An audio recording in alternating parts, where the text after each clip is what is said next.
Bienvenue dans cette 4e vidéo. Et laissez-moi vous dire, celle-ci est cruciale. Elle est le point de connexion entre la philosophie du grand renversement et les stratégies de bootstrap que nous venons de voir. Elle est le moteur qui fait fonctionner tout le système. Nous allons parler du MVP, le Minimum Viable Product, ou en français, le produit minimum viable. Je sais que c'est un terme que vous avez sans doute déjà entendu. Il est partout dans le monde des startups. Mais le problème avec les mots à la mode, c'est qu'on finit par les utiliser sans vraiment en comprendre la profondeur. Beaucoup de gens pensent qu'un MVP, c'est juste une première version de leur produit, mais en moins bien. Une version avec des bugs, un design moche, des fonctionnalités manquantes. C'est une erreur fondamentale. Un MVP n'est pas un produit au rabais. Un MVP n'est même pas vraiment un produit. Un MVP, c'est une expérience scientifique. Son but n'est pas de vendre, son but est d'apprendre. Apprendre le plus vite possible, avec le moins d'efforts possible, en répondant à la question la plus critique de tout projet. Est-ce que quelqu'un, quelque part, en a vraiment quelque chose à faire de mon idée ? Et c'est là que ça devient fascinant, parce qu'en changeant notre perspective, en voyant le MVP non pas comme un produit, mais comme un outil d'apprentissage, on se rend compte qu'il devient aussi notre plus puissant levier financier. Comment ? Eh bien, repensez à l'ancien monde. On passait un an et on dépensait 100 000 € pour construire un produit parfait. On faisait un all-in sur une intuition. Si l'intuition était mauvaise, on perdait 100 000 €. Le coût de l'apprentissage était exorbitant. Le MVP, lui, est conçu pour faire baisser ce coût de l'apprentissage à presque zéro. Au lieu de se demander comment construire tout le produit, on se demande quelle est la plus petite, la plus simple, la plus rapide chose que je peux créer pour vérifier mon hypothèse la plus risquée. Et quand vous avez la réponse à cette question, vous ne négociez plus de la même manière. Vous n'êtes plus la personne qui dit « j'ai une idée qui vaut 1 million d'euros ». Vous devenez la personne qui dit « j'ai mené une expérience qui a prouvé que 100 personnes sont prêtes à payer pour cette solution. J'ai une preuve, j'ai une donnée. » Et une preuve, même minuscule, a infiniment plus de valeur qu'une promesse, même gigantesque. Une preuve est un levier. Elle vous donne du pouvoir. Elle transforme une demande de faveur, « s'il vous plaît, croyez en moi », en une proposition d'opportunité. Voici une occasion de nous rejoindre, les chiffres parlent d'eux-mêmes. Pour que ce soit limpide, laissez-moi vous raconter l'histoire du MVP le plus célèbre et le plus génial de l'histoire de la tech. C'est l'histoire de Dropbox. Nous sommes en 2007. Le fondateur Drew Houston est constamment frustré. Il oublie tout le temps sa clé USB. Il se dit « ce serait incroyable si mes fichiers n'étaient pas coincés sur un seul ordinateur, mais qu'ils étaient simplement partout, synchronisés comme par magie. » L'idée de Dropbox est née. Mais il y a un problème technique immense. La synchronisation de fichiers en temps réel de manière fiable entre différents systèmes d'exploitation, c'est un cauchemar à développer. Ça demande des mois, voire des années de travail d'ingénieur de haut niveau. Ça coûte une fortune en développement et en serveur. Drew Houston est face à un dilemme. S'il suit l'ancien modèle, il doit trouver des millions de dollars, recruter une équipe d'experts, s'enfermer pendant 2 ans pour construire un produit dont il n'est même pas sûr que les gens comprendront l'utilité. Le risque est énorme. Alors, il décide de créer un MVP. Mais comment créer un MVP pour un produit aussi complexe ? Il ne peut pas coder une version simple. La synchronisation, soit elle marche, soit elle ne marche pas. Il n'y a pas de juste milieu. Et c'est là qu'il a un coup de génie. Il se pose la bonne question. La question n'est pas « comment construire une version simple de Dropbox ?» La question est « comment puis-je démontrer l'expérience magique de Dropbox sans avoir à la construire ?» La réponse ? Une vidéo. Drew Houston ne code rien. Il passe quelques heures à enregistrer une vidéo de 3 minutes de son propre écran d'ordinateur. Une simple capture vidéo. Dans cette vidéo, il fait prétendre utiliser Dropbox qui n'existe pas encore. Il prend un fichier, le glisse dans un dossier sur son ordinateur, et hop, le fichier apparaît instantanément sur un autre ordinateur. Il modifie un fichier sur son téléphone, et hop, la modification se répercute partout. La vidéo est simple.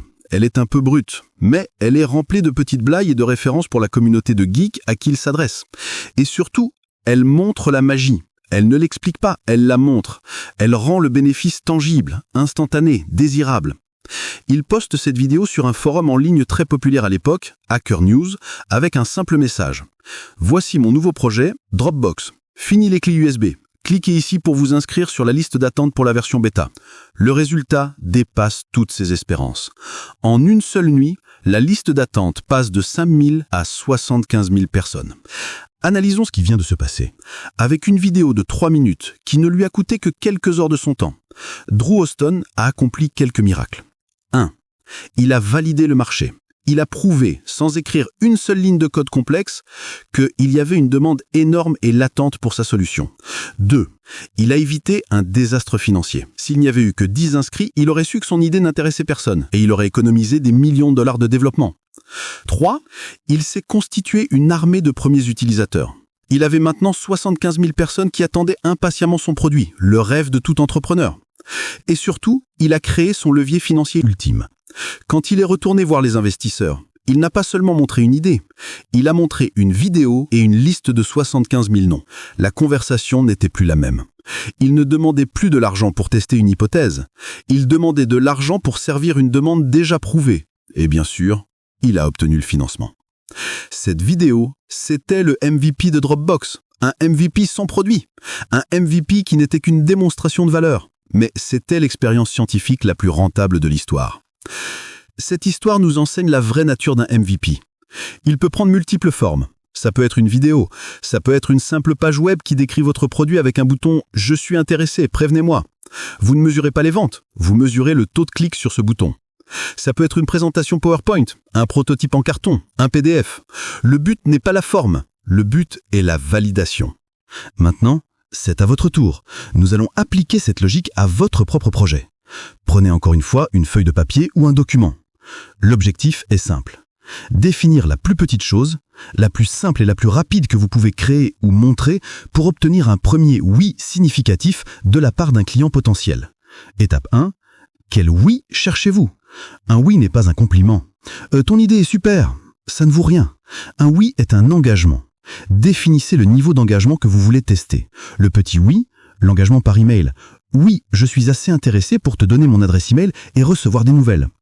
Le oui moyen, l'engagement par l'argent, pré-order. Oui, je suis assez convaincu pour payer 10 € aujourd'hui pour recevoir ton produit dans 3 mois. Le grand oui, l'engagement par le paiement total. Oui, je te paye le prix fort maintenant. Le oui par le temps. Oui, je suis prêt à passer 30 minutes au téléphone avec toi pour en parler. Choisissez le oui qui vous semble le plus pertinent pour votre projet à ce stade. Pour commencer, le petit oui de l'email est souvent le plus accessible et le plus efficace. Étape 2. Quel est votre MVP? Maintenant, en gardant en tête le oui que vous visez, répondez à cette question.